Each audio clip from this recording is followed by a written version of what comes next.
Kung sino po yung nakakakita ng anak ko, pakisuyo na lang din po. Kasi sobrang tagal na. Ilang araw na wala.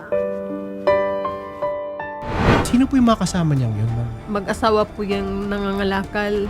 Tomorrow po, naka-schedule kami kasama si Ma'am Elma mag-ikot ulit and then pupunta na po kami ng Cabuyao or Santa Rosa and San Pedro. Ihatid po namin si Ma'am Elma para po magsabay kayo sa viewing. Kasi hugis pa lang, alam na po ni Ma'am Elma kung yun po yung anak na niya. Ma'am, we will update you. We will also call Corporal Ana May Austria kung meron po siyang bagong mga informasyon. Welcome back po sa programa. Happy to see you here again with good news, of course. Pakikwento naman po sa amin, ma'am, kung paano niyo po muling natagpuan si Jomaine. June 12, pumunta po kami ng police station. Sinamahan po kami ng taga-police Calamba. Pumunta kami dun sa lugar nung bata na kasama nitong Jomaine, nung anak ko. Yung Yes. batang maliit. Pagpunta namin doon, wala na doon yung magulang nung bata. Pero eventually po, ma'am, sino po ang nagtimbre kung nasaan po ang location ni Jomaine? Binaybay po namin yung Calamba to San Pedro. Maghapon po kaming nagbaybay noon. Hanggang 5:30, may nagsabi sa amin na yung mag-asawa na yun nakatambay dun sa may 7-Eleven, Pasita San Pedro. Pagpunta namin doon, kakaalis lang nung mag-asawa na yun. Hindi namin naabutan, sir. 5:30, pauwi na kami, pabalik na kami ng Turbina.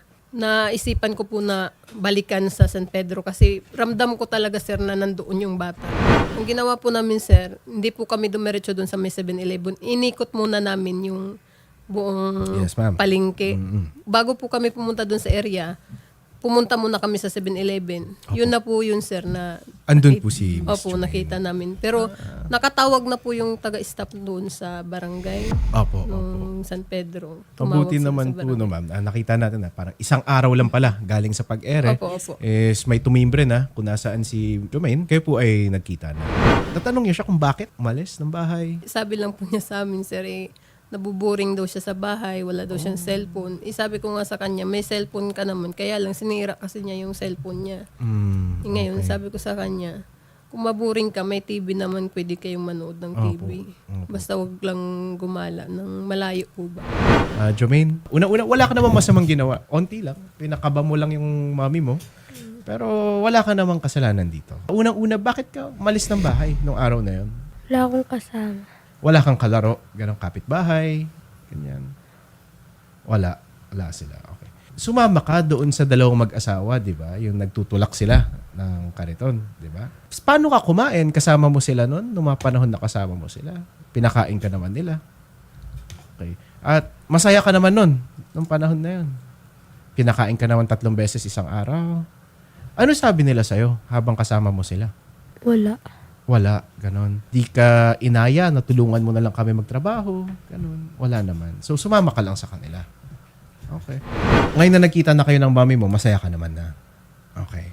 Pwede wag mo nang ulitin, di ba? Kasi grabe yung kaba ng mami mo eh. Nung araw na yun, pumunta siya sa amin, grabe yung lungkot niya. Mahal na mahal ka ng nanay mo. Promise. Kinailangan niyang umabsent sa trabaho, kinailangan niyang pumunta pa dun sa Laguna para hanapin ka. Kasi napaka-importante mo para sa mami mo. Kung naboboring ka, mag-TV ka, yung mga kapitbahay mo, pwede mo naman silang kalaro. Ikaw yung pinakamahal na nanay mo sa mundong to. Promise. Kaya masakit sa kanya pagka hindi niya alam kung nasaan ka. Next time, di ba? Paalam ka. Magpaalam ka lang kay mami mo. Sobrang bait naman ng mami mo eh. I'm sure papayagan ka kung tama naman yung lakad. Ma'am, nag-aaral na po si, Opo, grade 5. paano yan? Nag-absent po siya nung mga araw na nawawala siya. Opo. Simula nung pasukan, hindi talaga siya nakapasok. Pero ngayon po, ma'am, nakakaano na siya. Nakakahabol Opo, naman na. nakapasok naman po. Okay, buti naman po, ma'am. Corporal, una-una po nagpapasalamat po ang buong programa sa inyo for cooperating with us, which led to the recovery po ng ating missing persons. No? Thank you po so much, Corporal. Sino po ang naging lead ninyo para po mahanap si Miss Jomaine? Gusto ko lang pong pasalamatan yung staff ng 7-Eleven Pasita. Ayan, Sina okay. Step Redondo, saka Nika Gayo Arian Samiego po. Sila po Okay. yung nagbigay ng lead na doon talaga lumatambay yung mag-asawang kasama ni Jumaine. Hindi ko po nakuha yung pangalan ng mag-asawa, no? At again, irrelevant naman na siya at this point dahil nga nahanap naman na natin si Jumaine. Pero inimbestigahan niyo pa rin ba po silang dalawa to know kung ano yung pakay nila sa pag-retain kay Jumaine? Nagkaroon po ako ng investigation dyan. Yes, ma'am. Napatunayan naman po namin na wala pong nangyaring masama kay Jumaine at wala pong ginawang masama yung mag-asawa. Okay, so in fact, parang inalagaan pa nila si Jumaine po, no? Yes po. During Actually, that nung period. paalis na kami, medyo nalungkot sila. Sabi ko, mali yung ginawa ninyo kasi hindi nyo ni-report or binigay Tama po. agad sa magulang. Na-interview nyo ba sila? Paano nila nahanap po si Jumaine? Ano po yung detalye, ma'am, ng kanilang pagkakakilala kay Jumaine? Actually, si Jumaine po ay kilala nila dun sa Kalamba, dun sa tinatambayan nila kasi palagi po silang nandoon kasama yung kapatid. Yun nga po, naisama nila at gusto ng bata sumama, kaya naisama po nila. Actually, dun sa 7-Eleven nagtatambay yung dalawang mag-asawa na yun. Tapos sila Jumaine, saka yung kapatid, lagi po nagpupunta doon. Corporal, thank you for a job well done. We'll probably look for a way po para makapagsulat ng commendation for you, Corporal, no? Hindi po maliit na bagay itong ginawa ninyo. In just a span of 1 day, na-recover niyo po agad yung bata. Thank you so much, Corporal Astria. Thank you po. Dun sa staff ng 7-Eleven sa Pasita, Laguna, thank you so much, no? I heard na nakamonitor sila dito sa programa.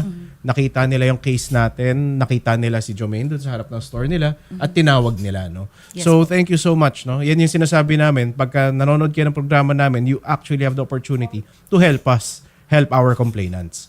So maraming salamat dun sa staff ng 7-Eleven sa Pasita. Tech Redondo, if you're watching now, maraming salamat. You made it possible na magkita po muli si Ma'am Elma pati si Miss Jumaine.